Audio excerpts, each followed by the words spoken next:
வணக்கம். மீண்டும் ஒரு திசை புரோகிராமில் இன்றைக்கும் திசையினுடைய ஒரு தொடர்ச்சியான தோட்டத்தில் மிக முக்கியமான ஒரு விஷயமா இன்றைக்கு நான் எடுத்துக்கொண்டு வந்திருக்கிற விஷயம் திராவிடமும் தமிழ் தேசியமும் என்ற ஒரு விஷயத்தை மாசில் பாலனுடன் இன்றைக்கு தொடர்வதாக இருக்கிறார். முதற்கட்டம் அனைத்து நேயர்களுக்கும் நன்றியை தெரிவித்துக் கொண்டு இதில் தொடர்ச்சியான பங்களிப்பு தொடர்ச்சி இனி கொடுக்கக்கூடிய மூடிய கட்டம் பெறும் என்று நம்பிக்கொண்டு தொடர்ச்சியில் இன்றைக்கு திராவிடமும் தமிழ் தேசியம் என்ற விஷயத்தில் மீண்டும் மாசில் பாலனுடன் உங்களுக்கு வணக்கம். வணக்கம் மனோகரன் அவர்களே. அதே நேரம் திசை நிகழ்வை தொடர்ச்சியாக கேட்டுக்கொண்டிருக்கும் அனைவருக்கும் அன்பான வணக்கம். முதற்கட்டமா நான் இன்றைக்கு திராவிடமும் தமிழ் தேசியம்ன்றது முக்கியமா இன்றைக்கு ஒரு பேசும் பொருளாக இருக்குது. தமிழ் மத்தியிலும் சரி, ஈழத்தமிழ் மத்தியிலும் சரி, இந்தியாவிலும் சரி, திராவிடமும் தமிழ் தேசியம்ன்றது. அப்ப திராவிடம் என்றா என்ன என்ற ஒரு கேள்வி இருக்குது. அதே நேரத்துல தமிழ் தேசியத்திற்கும் திராவிடத்துக்கு முடிய தொடர்பு என்ன, எந்தெந்த இடங்கள்ல அது பயணித்தது ஒன்றாக, எந்தெந்த இடங்கள் அது முட்டுப்படுது என்ற ஒரு விஷயத்தை பார்க்கலாம். ஆனா திராவிடம் என்ற சொல்லி பார்க்கின்ற பொழுது அது 19ஆம் நூற்றாண்டுக்கு இறுதி கட்டத்துல 20ஆம் நூற்றாண்டில் உருவான ஒரு சமூகம் மற்றும் அரசியல் மாற்ற இயக்கம் என்ற ஒரு அவர்களுடைய ஒரு கருத்தியமும் இருக்கின்றது. இரண்டாவது அது பிராமண ஆதிக்கத்தை எதிர்க்கிறதும் மற்றதும் எல்லாரும் சமம் சமூக நீதி என்ற சீர்திருத்தவாதத்தின் வலியுறுத்தியாக கொல்லப்பட்டதாகத்தான் இதுவரையில பேசப்பட்டு அது அயோத்திதாசர் முதல் கொண்டு பின் அஞ்ஞாவிலிருந்து கருணாநிதி வரை கலைஞர் கருணாநிதி ஊடாக அது வளர்ந்ததாக ஒரு ஒரு பொதுப்படையான கருத்துகள் இருக்கின்றது. அதுல சரி புள்ளிகளை நாங்கள் படத்தை காய்ச்சி கொள்ள நினைக்கிறேன். மற்றதும் அடுத்த ஒரு பண்பாட்டு தளத்துல ஆரியத்துக்கு எதிராக ஒரு கருத்தியலும் இருக்குது முதற்கட்டமாக. அதே நேரத்தில் அதனுடைய அது இப்போ அதனுடைய நெகட்டிவா பார்க்குற பட்சத்தில் கூடி திராவிட கொள்கைகள் என்று தேர்தல் அரசியலில் ஈடுபட்டு அது ஒரு மத்திய அரசுடன் ஒரு சகச இதற்கொண்டு இயங்குறதாகவும் அது செயல்பட்டு போனதாகவும் அதன் ஆரம்ப கால விஷயங்கள் மாறுபட்டு போனதாக சில கருத்துக்களும் திராவிடம் என்ற விஷயத்துல பொதுப்படையில இருக்குது. அதே நேரத்தில் தமிழ் தேசியம் என்றது அதன் அடுத்த கட்டமா வளரும். முதல் கட்டமா நாங்கள் இந்த திராவிடத்தின் ஆரம்ப காலத்தின் அதனுடைய தொடக்கமும் அதனுடைய வளர்ச்சி என்றதை பற்றி நாங்கள் தொடங்கலாம் நினைக்கிறோம். நிச்சயமா பாலன் இருந்து. திராவிடம்ன்றது முதலெடுக்கிற சூழலில் முதலாவது திராவிடம் என்கின்ற அந்த தலையங்கத்தை அல்லது திராவிடம் தமிழ் தேசியம் என்ற விஷயங்களை ஏன் நாங்கள் எடுக்கிறோம்ன்றது ஒரு விஷயத்தை முதல் முன்வைக்கலாம் யோசிக்கணும். ஒரு ஈழத்தமிழர்களாக நாங்கள் இதை ஏன் பேச வேண்டிய அவசியம் வருது? தமிழ் தேசியத்தை பேசுவதில் பிரச்சனை இல்லை, திராவிடம் என்றதை நாங்கள் ஏன் பேசணும் என்ற ஒரு கேள்வியை முதல் கேட்டுக்கொண்டு என்றால் திராவிடம் என்றது உண்மையிலேயே இலங்கையை பொறுத்த வரைக்கும் அது ஒரு தாக்கம் செலுத்தக்கூடிய கருத்தமைவா இல்லை.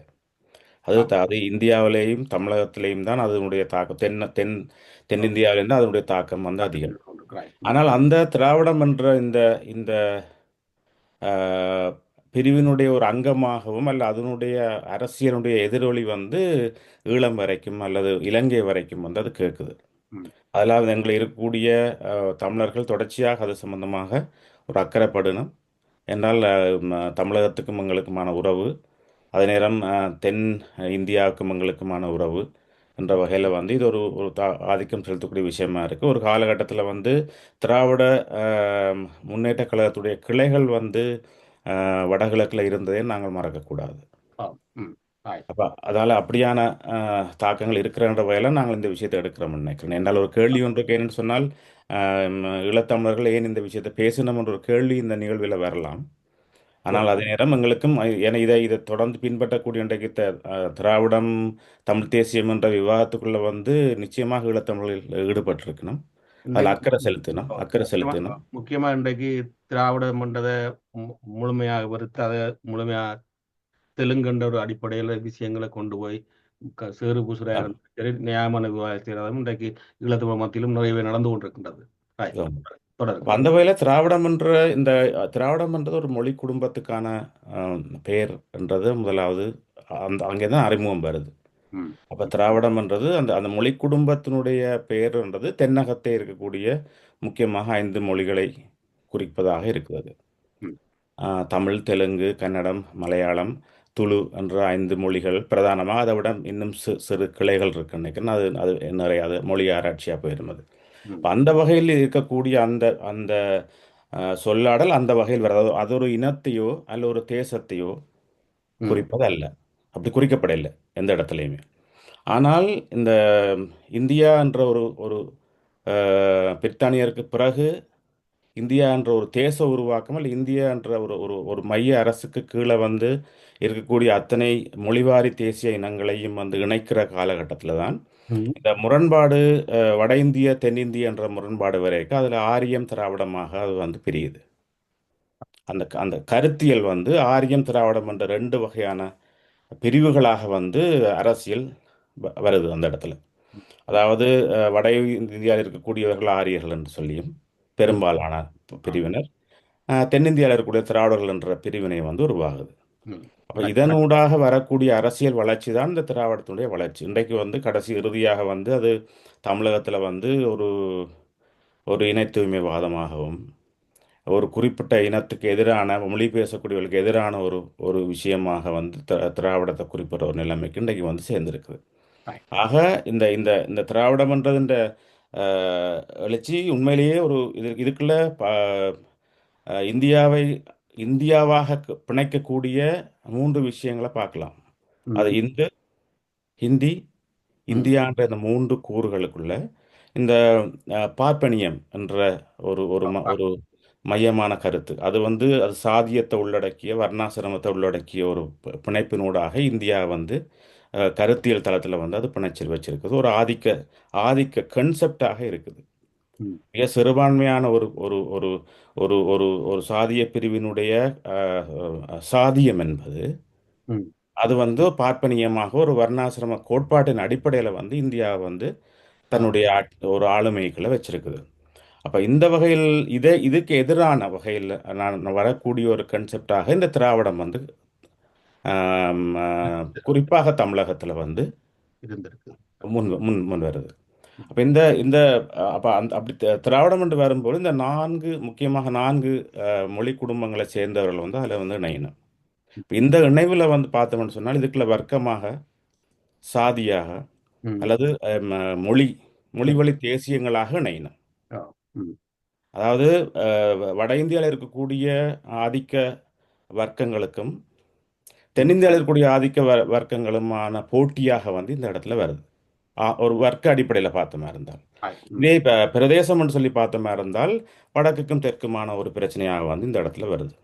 அப்போ இந்த இந்த அப்போ இந்த ஏன்னா திராவிடம் சம்பந்தமான தனியான ஆய்வில் தான் நாங்கள் இப்போ இங்கே பேசுறது இல்ல, இல்லையா? இல்ல. இப்ப அதாவது பொதுவா திராவிடம்ன்றது அரசியல் தளத்தில் வந்து எப்படி எப்படி எப்படி அது அது பங்காற்றுதுன்றது தான் இங்கே இருக்க எங்களுக்கு முக்கியமா முக்கியமான பேசுறது. பிரச்சனை. இப்போ அந்த வகையில் தான் நான் நினைக்கிறேன் இதில் வந்து இப்போ நீதி கட்சியினுடைய தொடர்ச்சியாக இந்த ஹம், பகுத்தறிவு ஓ, என்கின்ற பகுத்தறிவு. ஒரு ஒரு போக்கும் ஓ. வந்ததோடாகத்தான் இந்த இந்த திராவிட கட்சிகளுடைய அரசியலினுடைய ஆழமான ஆரம்பம் வந்து தொடங்குது. ம். அப்போ அது வந்து பார்ப்பனியத்தை எதிர்த்து இந்த சாதியத்தை எதிர்த்து பெண் அடிமைத்தனத்தை எதிர்த்து நிலப்பிரபுத்துவத்துக்கான கூறுகளை இது. சிலதை எதிர்த்து முழுமையான கூறுகளை அதை எதிர்க்கல சில கூறுகளை எதிர்த்து ம். ஒரு இயக்கமாக வந்து அது உருவாகுது. ம். ஏன்னா இன்றைக்கும் இருக்கக்கூடிய திராவிட இயக்கங்கள்னு சொல்லக்கூடிய நிலப்பிரபுத்துவ பண்புகள் நிறையவே இருக்குது. ஓ. ம். அது ஓ. முழுக்க ஒரு ஒரு ஒரு இன்னும் ஒரு பாய்ச்சலை அந்த அந்த அந்த உறவு அந்த உற்பத்தி உறவு முழுமையாக நீக்கி கொண்டு புதிய பாய்ச்சலுக்காக அது வரையில்லை. அது ம். அது தன்னளவில் வந்து வடக்குக்கு எதிரான இல்லை ஆரியத்துக்கு எதிரான ஒரு கட்டமைப்பை தான் நீங்கள் உருவாக்க முனையுதே ஒழிய அது ம். மற்ற விஷயங்களுக்கான தீர்வுகளை கொண்டு வரையில்லை. அதனால் அது எல்லா பழமைவாதங்களையும் தன்னகத்தை கொண்டிருந்தாலும் ஆனால் இந்த சாதியத்துக்கு எதிராகவும் பெண் அடிமைத்தனத்துக்கு எதிரான முக்கியமான குரல்களை வந்து அது எழுப்புது. ம். மற்றது ஒரு ஒரு ஒரு பகுத்தறிவுன்ற வகையில் வந்து ஒரு கடவுள் மறுப்பு விஷயத்தை வந்து அது கொண்டு வருது. அதாவது இந்து மதம் என்றது இந்த சாதிய கட்டமைப்பை பாதுகாக்கக்கூடிய மதமாக இருக்கின்ற ஒரு கன்செப்டும் ம். அதனுடைய தலைமையாக வந்து பார்ப்பனியம் என்ற பார்ப்பனிய சக்தியில் இருப்பதையும் ஆ. இந்த வர்ணாசிரமம் என்றது அதுக்கு முக்கியமான ஒரு அடித்தளம் என்ற சாதி கட்டமைப்பை பாதுகாக்கிறதுல அடித்தளம் என்கின்ற வகையில் வந்து அது வந்து இந்த விஷயத்தை எல்லாத்தையும் எதிர்த்து ஒரு இயக்கமாக வந்து வருது. ம். அப்ப இது இது இது பெரிய அளவு ஒரு மாற்றத்தை வந்து குறிப்பாக தெற்குலையும் ம். தமிழகத்திலையும் கொண்டு வருது. ஏன்னா தமிழ்நாடை பொறுத்த வரைக்கும் அது அதை அதை உண்மையில தலைமை தாங்குது அந்த அந்த இயக்கத்தை. ஆ. அப்ப இந்த தலைமை தாங்குற கட்டத்தில் தான் தமிழ்நாடை பொறுத்த வரைக்கும் அது பல ஆம், ஆம், தேசிய சிறுபான்மையினர் வாழக்கூடிய ஒரு தேசம். தமிழர்கள் பெரும்பான்மையாக இருக்க தெலுங்கு பேசக்கூடியவர்கள், கன்னடம் பேசக்கூடியவர்கள், மலையாளம் பேசக்கூடியவர்கள், இன்னும் ஹிந்தி, வடமொழியில் இருக்கக்கூடிய வேற மொழிகள் பேசக்கூடிய, சௌராஷ்டிரா மொழி பேசக்கூடிய பல வகையான மக்கள் வந்து அந்த மக்கள் எல்லாம் பெரிய அளவு பங்காற்றி இருக்கணும் தமிழ்நாட்டுடைய வளர்ச்சியில். எல்லா கலை, பண்பாடு, பொருளாதார எல்லா வகையிலையும் அது பங்காற்றி இருக்கணும். அப்போ இதுதான் அந்த திராவிடத்தினுடைய ஒரு ஒரு கட்டமைப்பு. இதில் தான் வந்து நாங்கள் திராவிட இயக்கத்துடைய ஆரம்பத்தில் வந்து நீங்கள் பெரியாரையோ ஆம். அல்லது நீங்கள் குறிப்பிட்டது போல இன்றைக்கு அண்ணாதுரை அவர்களை வந்து நாங்கள் இந்த இடத்துல வந்து மறுத்து போக முடியாது. ஒரு அரசியல் இயக்கமாக உருவாகினதுல. ஆரம்பத்திலையா? ஓம். அப்ப இந்த இந்த போக்குகள் தான் நாங்கள் திராவிடத்தினுடைய ஒரு ஒரு அரசியல் களமாக பொதுவாக பார்க்கலாம். இதிலிருந்து பிற ஒவ்வொரு கட்சிகளா இப்ப உண்மையிலே திராவிட இயக்கம் என்று தொடங்கிய இடத்துல வந்து அது ஒரு அரசியல் கட்சியாக தொடங்கப்படலை. அது ஒரு சமூக இயக்கமாக மட்டும் தொடங்கப்படுது. அந்த இடத்துல பெரியார் வந்து தான் தேர்தலில் வந்து பங்கெடுக்கிறதுல உடன்படாமல் அது ஒரு ஒரு சீர்திருத்தவாத இயக்கமாக இருக்கணும் என்ற வகையில் திராவிடர் கழகம் வந்து தொடர்ச்சியாக பயணிக்குது. இது இல்லை, இதனுடைய அர்த்தம் வந்து திராவிடர் கழகத்தை ஆதரிக்கிறதுன்னு சொல்லி வேண்டாம். இப்போ எதை பேச போனாலும் ஒரு ஒரு முகாமாக பிரித்து பார்க்குற போக்கு இருக்கிறதால கண்டிப்பா ஒரு விஷயத்தை பேசினாலே திராவிடம் என்று பேச தொடங்கினாலும் அப்போ இவங்க திராவிடத்தினுடைய குழு அல்ல தமிழ் தேசியம் என்று பேச சொன்னால் இது இது சீமானுடைய குழுவா அல்லது தமிழ் நாட்டை பிரித்து கொண்டு போகிறதுக்கான ஒரு குழு இப்படி என்ற ஒரு பார்வைகள் இந்த கட்சிகளும் குழுக்களும் சார்ந்த வகையில் இருக்கிறதால ஒரு பொதுவாக ஒரு விஷயத்தை பேசல இன்றைக்கு மிகப்பெரிய சிக்கல் இருக்குது. நிச்சயம். ஏன்னா ஒவ்வொருத்தரும் சார்பு நிலை எடுத்து தான் கருத்துக்களை வச்சுக்கொண்டும் அவதூறுகளை பரப்பிக் கொண்டும் மாறி மாறி கொண்டு இருக்கிற கட்டம் தான் இருக்குது. அப்போ அதெல்லாம் அப்படி பேசக்கே அதை அப்படி ஒரு முகாமுக்குள்ள கொண்டே தள்ளிவிட்டால் அந்த கருத்துக்கள் அடிபட்டு போயிடுது. அது சம்பந்தமான ஒரு ஒரு ஒரு ஒரு ஒரு விஷயத்த பேசுறதே சிக்கலாக இருக்கிற நிலைமைக்கு பொதுவான ஆய்வாளர்களும் சொல்லி உரையாடலை பொதுவாக செய்து இந்த விஷயங்களை செய்ய வேண்டியவர்களுக்கும் அப்படி ஒரு ஒரு மிக கடினமான ஒரு சூழல் ஒன்று உருவாகுது. அப்போ அந்த வகையில் திராவிடம் என்றதுடைய இருப்பை அந்த வகையில் தான் நாங்கள் பார்க்கலாம். இப்போ இதில் வந்து திராவிடத்துக்குள்ள ஒட்டுமொத்த தென்னிந்திய ஒரு வகையில் அந்தந்த மாநிலங்களே அல்லது மொழி வாரியாக இருக்கக்கூடிய மாநிலங்களுடைய ஆதிக்கத்தில் இருக்கக்கூடிய சில சக்திகளுடைய ஒரு கூட்டாகவும் அது இருக்குது திராவிடம்ன்றது. நிச்சயமாக அது இருக்குது. அதே நேரம் அது ஒரு அந்த பார்ப்பனியத்தை எதிர்த்த அதே நேரம் இங்கே இருக்கக்கூடிய ஆதிக்க சாதிகளுடைய கூட்டாகவும் அந்த திராவிடம் இருக்குது. அதாவது முழுக்க முழுக்க திராவிடம் என்பது வந்து இங்கே இருக்கக்கூடிய முழுமையான ஒடுக்கப்பட்ட சாதிகளுக்கான ஒரு இயக்கமாக அது இல்லை.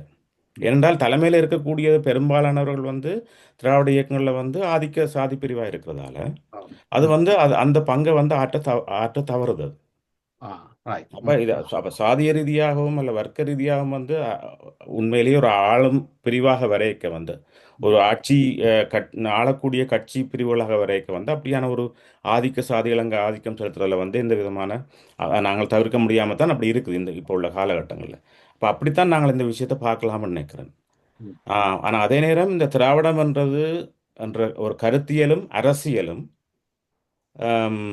தமிழ்நாட்டுக்கு என்ன செய்தது அல்ல தெற்குக்கு என்ன செய்ததுன்றது இன்னும் ஒரு ஒரு ஒரு முக்கியமான தமிழ்நாடு. அதாவது அந்த காலகட்டத்தில் வந்து இந்த பார்ப்பனிய ஆதிக்கமும் இந்த சாதியமும் செய்யக்கூடிய மிக மோசமான பெண்ணடிமைத்தன விஷயங்களை எல்லாத்தையும் எதிர்க்கிறதுக்கான ஒரு களமாக வந்து நிச்சயமாக திராவிட அரசியல் இருந்திருக்குன்றதுல வந்து நாங்கள் மறுக்கிறதுக்கு இல்லை. பெரியாருடைய பங்கு சரி அந்த விஷயங்கள்ல நாங்கள் அதை வந்து நிச்சயமாக ஏற்றுக்கொள்ளணும். பெரியார் அதுக்கான மிகப்பெரிய ஒரு ஒரு வேலையும் செய்திருக்கிறார். அதை விட பல தமிழ் அறிஞர்கள் பல வகையில் இந்த விஷயங்களை பங்காற்றி இருக்கணும். இது சம்பந்தமாக நிறைய இப்போ சமூக வலைத்தளங்களில் இருக்கக்கூடிய இதுவரைக்கும் நாங்கள் அறியாத அல்லது அந்த அந்த வகையில் இருட்டடிப்பு செய்யப்பட்ட பல தமிழ் ஆய்வாளர்களை நாங்கள் இன்றைக்கு பல பேர்களை நாங்கள் கேள்விப்படுறோம். அவர்கள் வந்து இதுவரைக்கும் அந்த அந்த களத்துக்கு வேற கொண்டு வரப்படையில் என்ற விமர்சனங்கள்லாம் கூட இன்றைக்கு வருது. அவங்க பெயர்கள் உள்ளடக்கப்பட அமர்த்தப்பட்டிருக்கு. ஆமாம், அவர்கள்லாம் தமிழுக்காக போராடி இருக்கணும், தொடர்ந்து இந்த இந்த விஷயங்களுக்காக பேசியிருக்கணும்ன்றது.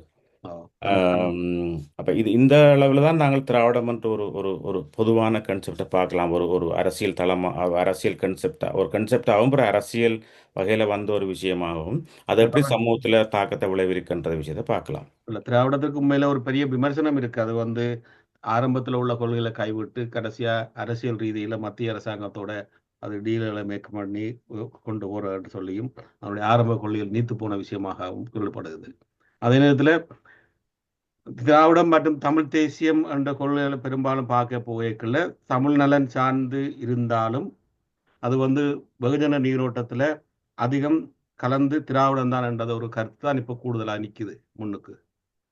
அப்போ இந்த கட்டத்தில் தமிழ் தேசியம் என்ற விஷயத்த எப்படி இங்கே பார்க்குறோம், இது எங்கே ஆரம்பத்தில் இருந்து இந்த ரெண்டும் உண்டா பயணிச்சுன்ற ஒரு விஷயத்தை இருக்க பார்க்கலாம் நினைக்கிறேன், தமிழ் தேசியமும் திராவிடம். ஆமாம், இப்போ அது ரெண்டையும் ஒன்றுக்கொண்டு எதிராக கொண்டு வந்து நிறுத்தி இருக்கிற ஒரு சூழலை நாங்கள் பார்க்குறோம். ஆனால் ஆரம்பத்தில் அது எப்படி உண்டா பயணிச்சது, பிறகு எப்படி தெரிஞ்சது, அது உண்டாவே பயணிக்கலையே ஆரம்பத்தில் இருந்தே? இல்லை, உண்மையிலேயே ஒன்றாக பயணிச்சிருக்கிறது.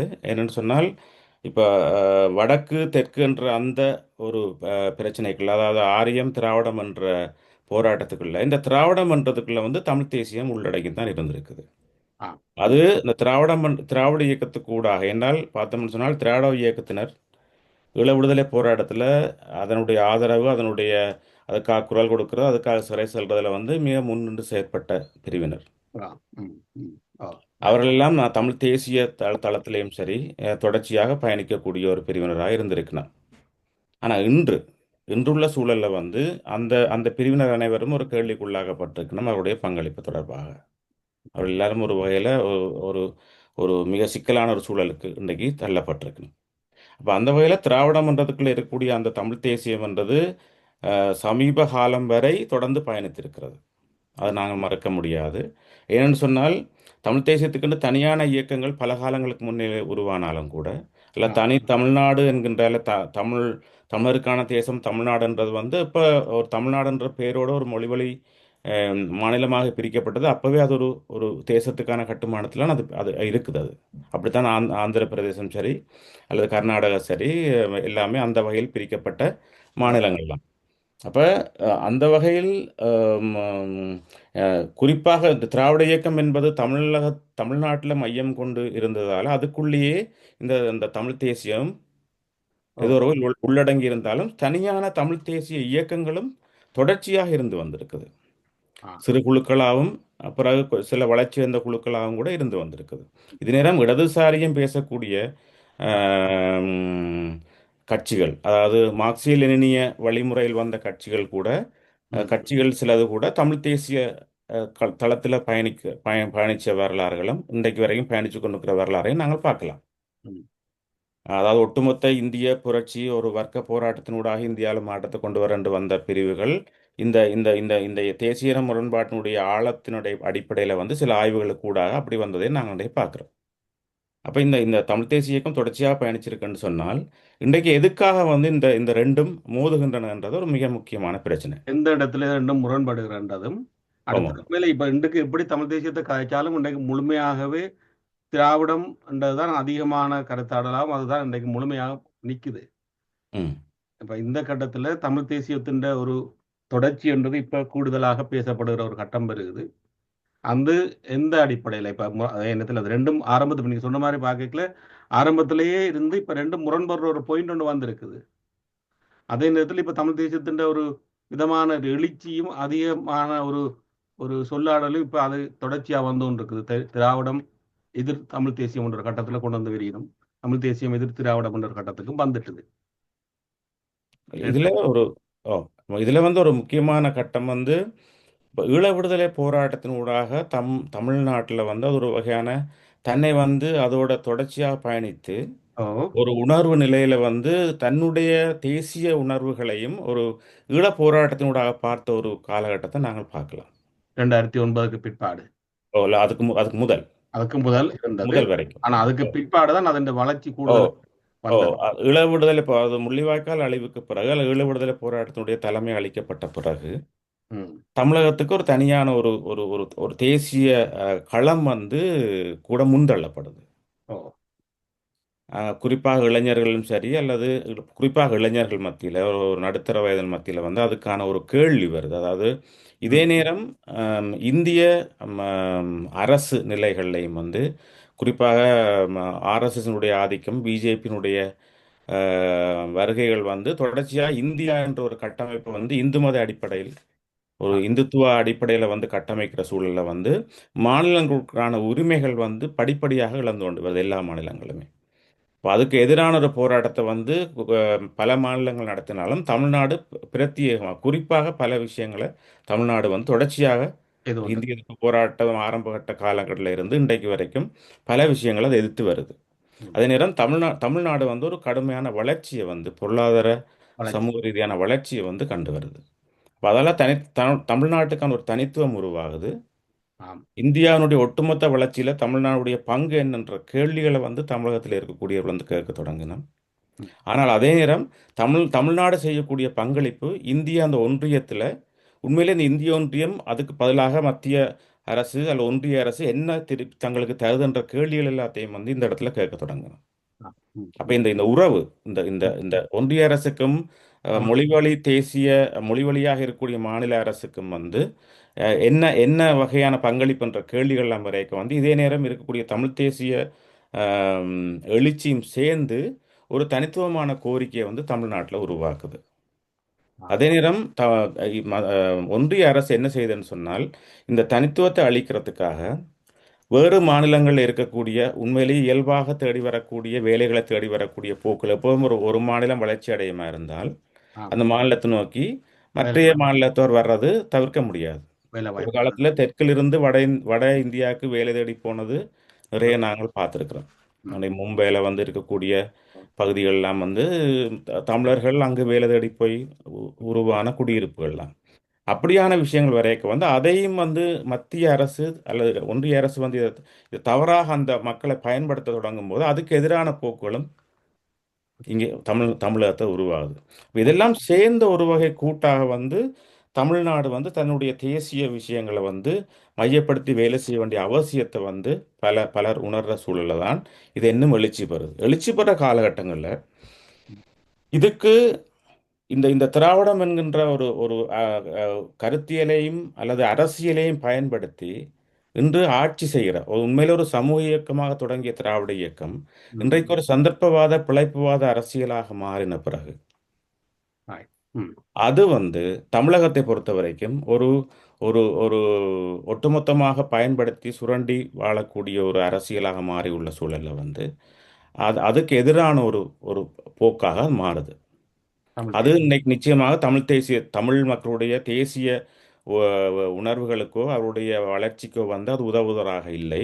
அது வந்து ஒட்டுமொத்த இந்தியாவினுடைய ஒரு ஒரு பெரிய ஒரு செல்வந்தர்களுடைய இணைந்த ஒரு ஒரு இயக்கமாக மாறி இருக்கின்ற வகையில் தான் அது பார்க்கப்படுது. அதில் உண்மையும் இருக்குது அதில். சரி, அப்படி என்று சொன்னால் நாங்கள் இதோட என்ன சொன்னால் தொடர்ச்சியாக கொண்டு போகக்கூடிய மாதிரி பார்க்கலாம்னு சொன்னால், அதாவது இப்போ தமிழ் தேசியத்தின் ஒரு எழுச்சிக்குரிய ஒரு கட்டம் இதுதான் முக்கியமாக நீங்கள் சொல்கிறத பார்க்கின்ற பொழுது இன்றைக்கு அந்த திராவிடம் என்ற இயக்கம் ஆரம்பத்தில் இருந்து அதனுடைய நிலம் மாறி அது தமிழர் நலன் சார்ந்தாற்று பொதுவாக திராவிடம் என்ற இதுக்குள்ளால போய் இன்றைக்கு இந்திய மைய அரசினுடைய பொருளாதாரத்துக்குள்ளால அதனுடைய வழங்கப்படுத்தி கொண்டு போராட இன்றைக்கு இருக்கிற நிலைமையில தமிழ் தேசியத்தின் எழுச்சி வருகிறது என்று சொல்லிக்கொண்டு நாங்கள் அடுத்த கட்டமாக இதை ரெண்டாம் கட்டமாக தொடரலாம் நினைக்கிறேன். ஏன்னு சொன்னால் அதில் நாங்கள் ரெண்டாம் கட்டத்தில் தமிழ் தேசியத்தின் எழுச்சி எப்படி தமிழகத்தில் இருந்து வருகிறது என்று சொல்லியும் அது எந்த விதத்தில் ஈழத்தமிழரோட விஷயங்களை இதன்று சொல்லியும் அதற்கு பிற்பாடு நாங்கள் தொடரக்கில்